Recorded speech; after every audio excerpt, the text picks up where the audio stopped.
Assalamualaikum, Bismillahirrahmanirrahim. Today I am Busha Guzar and presenting my lecture number 8, Chemistry 10th and unit number is 12. Lecture number 7 में बच्चों हम लोगों ने preparation of alkene पढ़ी थी कि how do we prepare alkane. हमने पढ़ा था हाइड्रोजनेशन से हम हाइड्रोजन ऐड करके एल्कीन और एल्काइन में एल्केन बनाते हैं, और सेकंड जो था वो था रिडक्शन ऑफ एल्काइल हैलाइड। उसके बाद हमने एल्केन की फ़िज़िकल प्रॉपर्टीज़ भी पढ़ी थी। आज हम उसकी केमिकल प्रॉपर्टीज़ स्टार्ट कर रहे हैं। तो केमिकल प्रॉपर्टीज़ में पहला पॉइंट है हैलोजिनेशन, यानी एल्केन में अगर एल्केन को अगर आप जितने के वो एल्केन है उसके अंदर आप सब्स्टिट्यूशन करें, हैलोजन ऐड कर दें, तो हम उसे कहते हैं substitution reaction. Although unreactive towards ionic substance, alkane readily react with halogen. Ionic substance के साथ आपको पता है रिएक्शन नहीं करते सारे हाइड्रोकार्बन जो हैं, एल्केन जो हैं, मगर वो फौरी तौर पर जो रिएक्शन करते हैं वो हैलोजन के साथ करते हैं इन सनलाइट में। और the reaction of an alkane and a halogen is a substitution reaction. किसी भी एल्केन का और जब हैलोजन का रिएक्शन होता है उसे हम कहते हैं substitution reaction. In this reaction, a halogen atom substitute for one or more of the hydrogen atom of an alkane. Replace करता है हाइड्रोजन एक या एक से ज़्यादा हाइड्रोजन एटम को एल्केन से। अगर हम ये पढ़ते हैं कि डिफ्यूज सनलाइट में क्या रिएक्शन करेगा, एल्केन क्या रिएक्शन करेगी हैलोजन के साथ, तो वो नीचे है कि अगर हम मीथेन का क्लोरीन के साथ रिएक्शन करते हैं तो क्लोरोमीथेन बनता है साथ HCl। अब इस क्लोरोमीथेन का अगर हम फिर क्लोरीन के एक मॉलिक्यूल के साथ रिएक्शन करेंगे तो डाइक्लोरोमीथेन HCl बनेगा।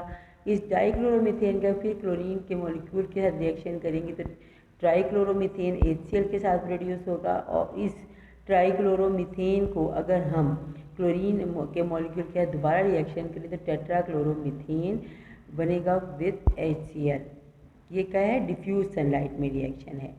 और अगर डायरेक्ट सनलाइट में हम देखें मीथेन जो है क्लोरीन के साथ एक्सक्लूसिवली रिएक्ट करती है और क्या बनाती है, कार्बन और HCl, कार्बन एंड HCl। ये है कि डायरेक्ट सनलाइट में। उसके बाद है the chlorination of methane usually produce a mixture of products. बहुत ज़्यादा प्रोडक्ट बनाती है क्लोरीनेशन अगर की जाए मीथेन की।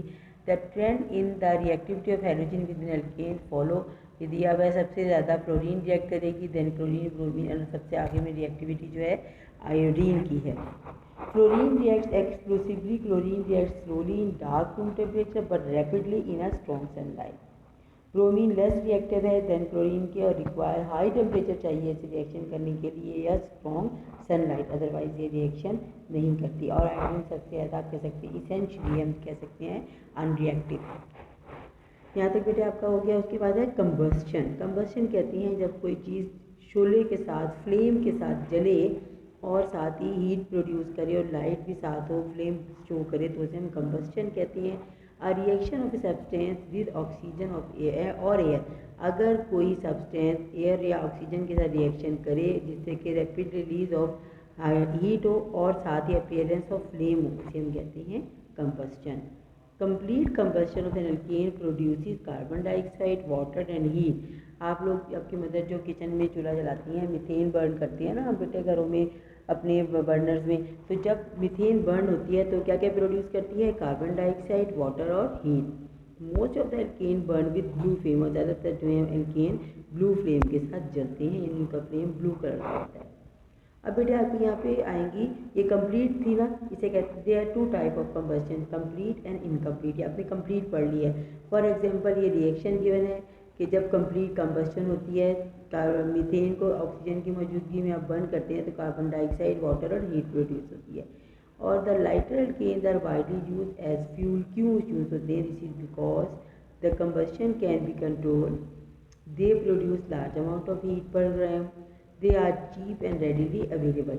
ये तीनों वजूहत की बिना पर हम बहुत ज़्यादा एल्केन को, लाइटर एल्केन को यूज़ करते हैं जलाने के लिए। अब इसकी जो सेकंड टाइप है कंबस्शन की वो क्या है, incomplete combustion occurs in presence of limited supply of oxygen.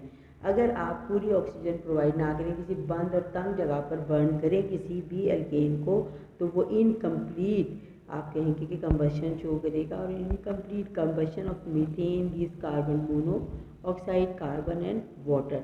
क्या भी प्रोड्यूस होगा अगर हम ऑक्सीजन थोड़ी कर दें, उसके अंदर थोड़ी ऑक्सीजन में से बर्न करें मीथेन को या एल्केन को, तो कार्बन मोनो जो एक जहरीली गैस है, कार्बन यानी ओनली कार्बन H2O प्रोड्यूस होगा।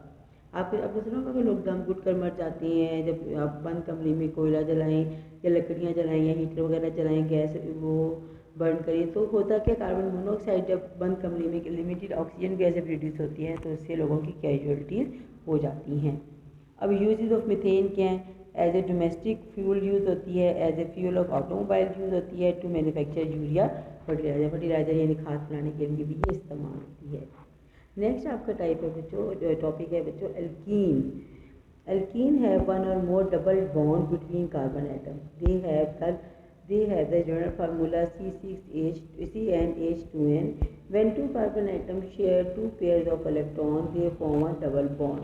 क्या होता है कि कार्बन एटम जब दो पेयर जो है इलेक्ट्रॉन के वो काम करें या शेयर करें, तो वो क्या बनाते हैं, double bond between the carbon atom. Carbon से कार्बन एटम के दरमियान डबल बॉन्ड बनाते हैं। How many electrons are left on each carbon atom. बेटा हम ड्रॉ करके देखेंगे, अगर डबल बॉन्ड बना देते हैं जैसे ये बने हुए हैं, तो क्या होता है, जो आपका फार्मूला होता है ना एल्केन का CnH2n+2, तो वो 2 नहीं ऐड होते उसमें, CnH2H2n यानी कार्बन से डबल हो जाते हैं, मगर जो 2 होते हैं वो कम हो जाते हैं। ये आपका इथेन है और ये आपका प्रोपीन है। ये आज आपका टॉपिक था बच्चे। और साथ साथ आपने प्रेपरेशन जो है प्रॉपर इसकी जो जितनी भी आपकी इक्वेशन है, केमिकल रिएक्शंस हैं, इनको बेटे बार बार लिख कर याद करने हैं और इन्हें बैलेंस भी करना है साथ साथ, अदरवाइज़ आपको इसके मार्क्स नहीं मिलेंगे। आपको पता है कि पहले ही आप बहुत सिलेक्टेड सा कोर्स इस वक्त कर रहे हैं, स्मार्ट सिलेबस भी इसको हम कहते हैं, मगर मसला सिर्फ ये है कि प्रॉपर क्लासेस ना होने की वजह से इस चैप्टर में आपको पढ़ा चुकी हूँ, मगर रिवीजन प्रॉपर हमारी अभी नहीं हुई थी। मगर अब आप लोगों के पास टाइम है बच्चे, इसको अच्छी तरह यूटिलाइज़ करें टाइम को, इन सारे रिएक्शन को बार बार अगेन एंड अगेन। अब भी जो आपकी प्रेपरेशन मैंने पहले करवाई है वो भी कोशिश करिएगा कि 5 to 6 टाइम हम होमवर्क रजिस्टर पे मेंशन करें, और आइंदा भी जो प्रेपरेशन एल्कीन और अल्काइन की करवाऊँगी वो भी 5 to 6 टाइम आपने मेंशन करना है, ताकि आप प्रॉपर इसको अंडरस्टैंड कर सकें। और साथ ही जो ज़रूरी चीज़ है आपने इसे बैलेंस भी करना है, बैलेंस करना मत भूल जाइएगा, बैलेंस लाजमी करना है। मैं क्लास में बार बार आपको समझा चुकी हूँ।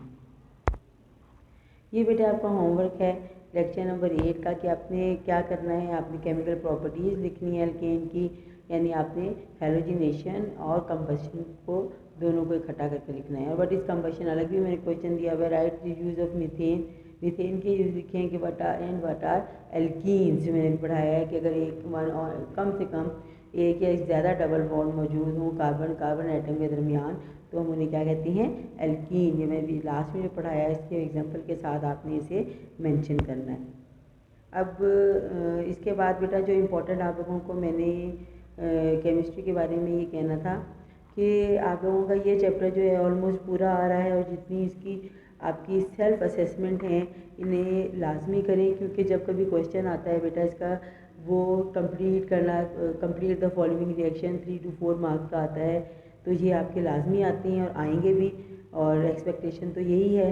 अगर इसमें से इस चैप्टर में से शॉर्ट क्वेश्चन भी अगर 3 to 4 बनते हैं तो लॉन्ग लाजमी बनते हैं, इसलिए इसको बहुत इंपॉर्टेंस दें और प्रॉपर इसको अटैम्प्ट करते रहें।